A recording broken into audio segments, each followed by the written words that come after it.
D-line, I gave these jokers a B+. Okay? All right? I ain't going to say we because I was singing this guy's praises. But some of these fans owe Chris Jones an apology. Okay? About trading him and, he's selfish and all different things. Look, Chris Jones, his presence in there changed the entire dynamic of how our defensive line plays. I mean, it was glaring, the difference into his presence out there alone to wreaking the havoc that he did. How everybody else around him was able to come in and play hard. And when you have a guy like that who's playing at a high level, that just makes you want to play at a high level.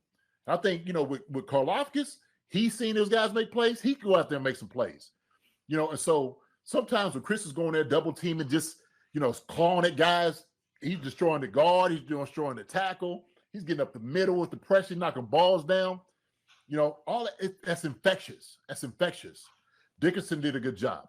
I seen Nadi come in and make a play. And so the D-line, I gave him a B+. And these guys just going to get better with their leader back. The leader's back, he's going to make the entire defense better. But the D-line, they absolutely needed a guy like this.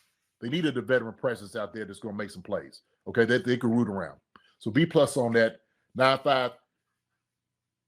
Glad to have you back, okay? Glad to have you back. Didn't doubt you not once, not one bit. Not one bit. So you get a B+ for the D-line. What would they have to do to get an A+? A+ is hard to do. A+ is hard to do. They got to play a perfect game, and it wasn't perfect, okay? There were some times that they probably should have got some lanes, some deep, some double teams. Guy got pushed a little bit, but they, B+, okay? You're a tough grader, JD. I am. Hey, look, I'm a coach. Listen, I'm using my coach's eyes, and I'm gonna be honest. I'm gonna be honest now. Okay, they didn't do everything right, but that's a B+. So that's an attaboy. They should be okay with that. Corners. I gave a B for the corners. That's what I gave for the corners. These guys came in, and I knew it was going to be a challenge to them. And we said this the other night, that from running back to wide receiver all across the board, I don't think there's a more complete receiving core, running back, tight end group than Jacksonville Jaguars. I just don't. And so you're talking about 3 capable wide receivers, 2 good running backs, a good tight end that runs like a wide receiver, and the DBs got after him. They got all over him, okay? They got all over him. McDuffie making plays, Watson making plays. I mean, these guys are making plays. And so Reed was making plays, making tackles out there. I love to see it. I love it. Snead was making plays, okay? Now, let me say this about Snead. Snead is still hurt, and you can see it. He didn't have the quickness still. The quickness not quite there yet, okay? And you can see it, him cutting back and coming back on the ball. I'm like, oh yeah, he's still a little bit hurt, because some of those plays he would have made.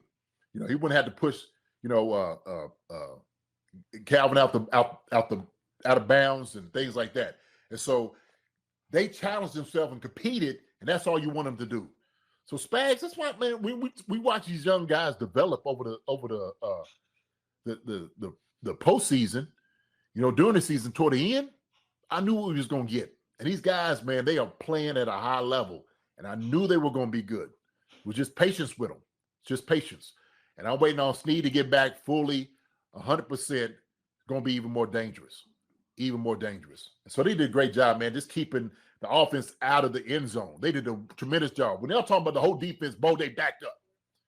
They back up against Jacksonville. That's a very good football team, a very good offense. And I tell you what, they did a hell of a job against this team. They really did.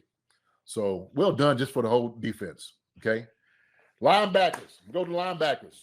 Okay, linebackers, I gave an A. Wow. I gave linebackers an A. I actually gave linebackers an A. Damn. I watched them closely.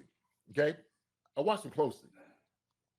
Leo Chanel, Willie Gay, Bolton, these guys did a tremendous job. Fitting in lanes, recognizing plays, screens, misdirection, their fits, and when they were supposed to have, your responsibility.